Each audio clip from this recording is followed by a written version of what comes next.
നമുക്കിപ്പം വിദേശകാര്യ വിദഗ്ധൻ ഡോക്ടർ PJ വിൻസെന്റ് കൂടി ചേരുകയാണ്. ശ്രീ ഡോക്ടർ PJ വിൻസെന്റ്, ഈ ഇറാൻ US ചർച്ച അത് ലോകം തന്നെ വലിയ പ്രതീക്ഷയോടുകൂടി ഉറ്റുനോക്കുകയായിരുന്നു. ആദ്യഘട്ട ചർച്ചയായിട്ടുണ്ടായിരുന്നുള്ളൂ. പക്ഷേ ആ ചർച്ചകൾ സമ്പൂർണ്ണ പരാജയമെന്ന റിപ്പോർട്ടുകൾ ഇപ്പോൾ പുറത്തു വരുന്നുണ്ട്. JD വാൻസ് ആ ചർച്ചയിൽ നിന്ന് പിന്മാറി.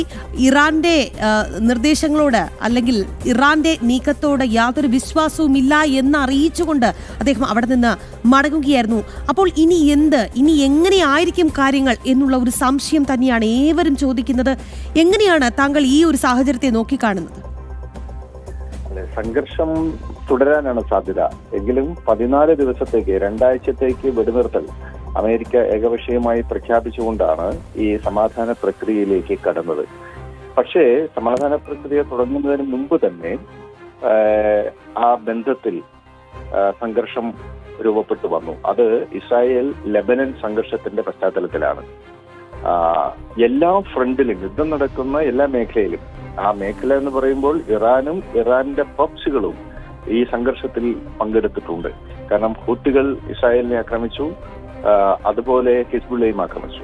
അപ്പോൾ ഈ വെടിനിർത്തൽ എല്ലാ ഫ്രണ്ടിലും യാഥാർത്ഥ്യമാക്കണം, എല്ലാ മുന്നണികളിലും വെടിനിർത്തൽ കൊണ്ടുവരണം എന്നുള്ളതായിരുന്നു ഇറാൻ മുന്നോട്ട് വെച്ച ആവശ്യം. അങ്ങനെയുള്ള ഒരു സന്ദേശമാണ് പാകിസ്ഥാൻ നൽകിയത് എന്നൊക്കെയാണ് കരുതപ്പെടുന്നത്. പക്ഷേ രണ്ടും രണ്ട് ഫ്രണ്ടാണ്. US-ഉം ഇറാനും തമ്മിലുള്ള സംഘർഷത്തിലുള്ള സമാധാന ചർച്ചയാണ് ഇസ്ലാമാബാദ് ടോക്സ് എന്ന പേരിൽ പാകിസ്ഥാന്റെ മധ്യസ്ഥതയിൽ നടക്കുന്നത്. ഇസ്രായേലും ലെബനനും തമ്മിലുള്ള സംഘർഷം അത് ആ മേഖലയിലുള്ള സംഘർഷമാണ്. അത് ഇതിന്റെ പരിധിയിൽ വരില്ല എന്ന നിലപാട് അപ്പോൾ തന്നെ ബെഞ്ചമിൻ നെതന്യാഹു സ്വീകരിച്ചു. അമേരിക്കയും അത് തള്ളിക്കളഞ്ഞു. അതേ തുടർന്നാണ് ഈ ഹോർമുസ് കടലിടുക്ക് അടയ്ക്കുന്ന സാഹചര്യം ഉണ്ടായത്.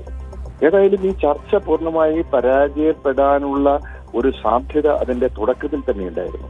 അതിൽ ഇറാൻ മുന്നോട്ട് വെച്ച 10 ദിന പദ്ധതികൾ, അത് ആ ഡിമാൻഡുകൾ, അവരുടെ അസറ്റുകൾ ഫ്രീസ് ചെയ്ത് വെച്ചിരിക്കുന്നത് പൂർണ്ണമായും റിലീസ് ചെയ്ത് കൊടുക്കുകയും ഹോർമുസ് കടലിടുക്കിൽ ഇറാന്റെ അപ്രമാദിത്വം അംഗീകരിക്കുന്നത് അടക്കമുള്ള ഇറാന്റെ നിർദ്ദേശങ്ങൾ അമേരിക്ക അംഗീകരിക്കില്ല എന്നുള്ളത് ഉറപ്പായിരുന്നു. അതോടൊപ്പം അമേരിക്കയെ സംബന്ധിച്ചിടത്തോളം അതിന്റെ ആക്രമണത്തിന്റെ ഭാഗമായി മുന്നോട്ട് വെച്ച ലക്ഷ്യങ്ങളൊന്നും തന്നെ അവർക്ക് ഇതുവരെ നേടാൻ സാധിച്ചിട്ടില്ല. അവരുടെ പൊളിറ്റിക്കൽ എയിം എന്നുള്ളത് റെജീം ചേഞ്ച് ആയിരുന്നു, ഭരണകൂട മാറ്റമാണ്. അത് യാഥാർത്ഥ്യമായില്ല. രണ്ടാമത്തത് അവരുടെ ആണവ പദ്ധതി പൂർണ്ണമായും നിർത്തിവെക്കുകയും സമ്പുഷ്ടീകരിച്ച ആണവ ശേഖരം അത് അമേരിക്കയ്ക്ക് കൈമാറുക അല്ലെങ്കിൽ അമേരിക്ക പിടിച്ചെടുക്കുക എന്നുള്ളതായിരുന്നു. അത് സംഭവിച്ചില്ല. മൂന്നാമത്തത് ഇറാന്റെ മിസൈൽ പ്രതിരോധ സംവിധാനവും മിസൈൽ പദ്ധതികളും പൂർണ്ണമായും തകർക്കുക, അതുപോലെ അവരുടെ മിസൈൽ വിക്ഷേപണ തറകൾ നശിപ്പിക്കുക തുടങ്ങിയ ലക്ഷ്യങ്ങളാണ് ഉണ്ടായിരുന്നത്. അതും യാഥാർത്ഥ്യമായിട്ടില്ല.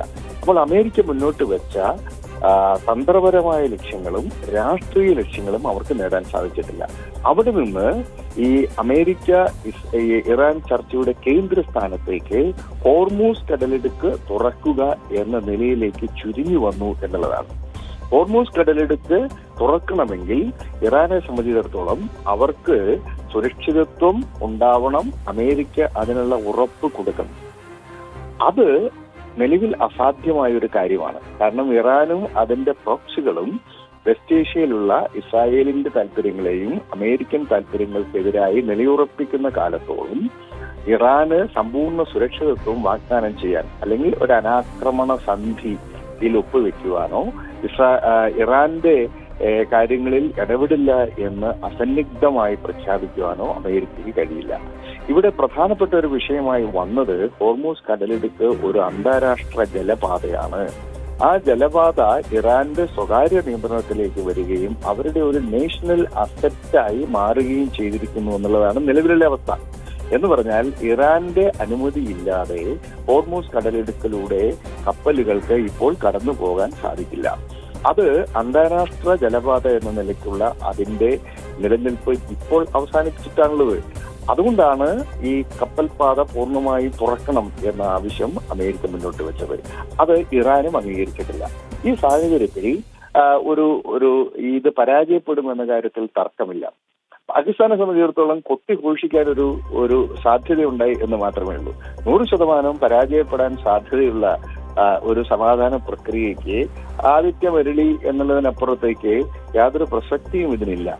ഇനിയുള്ള സാധ്യത കുറച്ചുകൂടി റിലയബിൾ ആയിട്ടുള്ള ഇന്റർനാഷണൽ ആക്ടേഴ്സ്, വിശ്വസനീയമായിട്ടുള്ള രാജ്യങ്ങൾ, വൻശക്തി രാജ്യങ്ങൾ, അതിൽ ചൈനയ്ക്ക് സാധിക്കും, റഷ്യയുണ്ട്, ഇന്ത്യയുണ്ട്.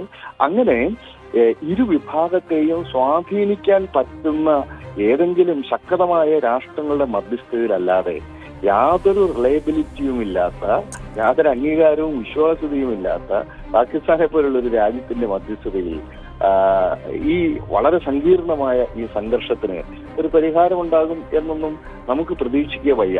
കാരണം മീഡിയേറ്റർ എന്ന നിലയ്ക്ക് ഇരുവിഭാഗത്തെയും സ്വാധീനിക്കാൻ കഴിയണം. അതിനുള്ള ശേഷി ഇന്ന് പാകിസ്ഥാനില്ല. പാകിസ്ഥാൻ യഥാർത്ഥത്തിൽ എനിക്ക് തോന്നുന്നത് ഒരുപക്ഷെ അസീം മുനീറിന്റെ സ്വാധീനത്തിൽ തൽക്കാലത്തേക്ക് അമേരിക്കയുടെ ഒരു താല്പര്യത്തിനനുസരിച്ച് പ്രവർത്തിച്ചു എന്നതിനപ്പുറത്തേക്ക് ഒരു മീഡിയേറ്റർ എന്ന നിലയ്ക്ക് സ്വാധീനം ചെലുത്തുവാനോ പ്രശ്നപരിഹാരത്തിലേക്ക് നയിക്കുവാനുള്ള ശേഷി അവർക്കില്ല. അപ്പോൾ പരാജയപ്പെടും എന്ന് ഉറപ്പായിട്ടുള്ള ഒരു സമാധാന പ്രക്രിയയാണ് ഇപ്പോൾ നടന്നത് എന്നതുകൊണ്ട് ഇതിൽ വലിയ പ്രാധാന്യമുണ്ടെന്ന് ഞാൻ കരുതുന്നില്ല. എന്നാൽ 2 ആഴ്ചത്തേക്ക് വെടിനിർത്തൽ പ്രഖ്യാപിച്ച സാഹചര്യത്തിലും ആ വെടിനിർത്തൽ ഇപ്പോഴും തുടരുന്ന സാഹചര്യത്തിലും ഒരുപക്ഷെ ഈ സംഘർഷത്തിന് അയവ് വരാനുള്ള ഒരു സാധ്യത നിലനിൽക്കുന്നുണ്ട്.